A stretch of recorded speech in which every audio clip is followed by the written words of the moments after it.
ఒక్క మాట స్పష్టంగా చెప్పదలుచుకున్నా.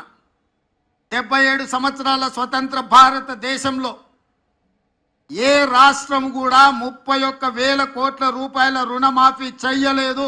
ఈరోజు తెలంగాణ రాష్ట్రం మా ప్రభుత్వం చేసింది.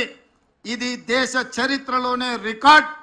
ఈ రికార్డ్ రైతుల కోసమే చేసినాము, రైతులను ఆదుకోవాలన్న ఆలోచనతో చేసినాము. ఇవాళ మేము రుణమాఫీ చేసినామంటే ఎన్నికలు లేవు, మేము ఓట్లు అడగడం లేదు.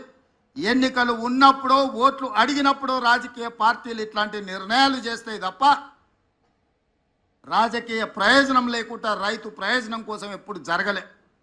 కానీ మేము రైతు ప్రయోజనానికి ప్రాధాన్యత ఇవ్వాలన్న ఆలోచనతో ఏ ఓట్లు లేనప్పుడు ఏ సీట్లకు ఎన్నికలు జరగనప్పుడు ఈరోజు ఈ కార్యక్రమాన్ని తీసుకోవడం ద్వారా రైతులకు అండగా నిలబడతామన్న విశ్వాసాన్ని మేము కల్పించదలుచుకున్నాం.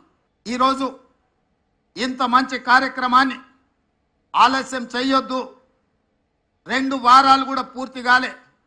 జూలై 18, 2024 నాడు మొదటి విడత 1,00,000 రూపాయల వరకు ఉన్న వాళ్ళకి అందరికీ మొదటి విడతలో వాళ్లకు అప్పులు చెల్లించి ఇప్పుడు 0 నుంచి 1,50,000 వరకు ఉన్న రైతులందరికీ ఇవాళ ఈ గంటలో మనం వాళ్ళ రుణాలను మాఫీ చేస్తున్నాం.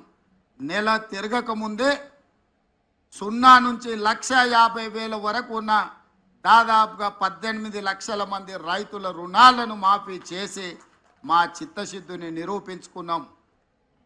ఇక 0 నుంచి 2 లక్షల వరకు ఉన్న రైతు రుణమాఫీని ఆగస్టు నెలలో చేసి ఆగస్టు నెల రైతులకు దేశానికి ఎట్లయితే స్వతంత్రం వచ్చిందో, పరాయి పీడనలో విముక్తి కలిగిందో, బ్యాంకుల నుంచి అప్పు రుణ విముక్తులను చేసి స్వేచ్ఛ జీవులను రైతులను చెయ్యాలనేదే మా ఆలోచన. జూలై నెల, ఆగస్టు నెల చరిత్రలో లిఖించదగిన నెలలు.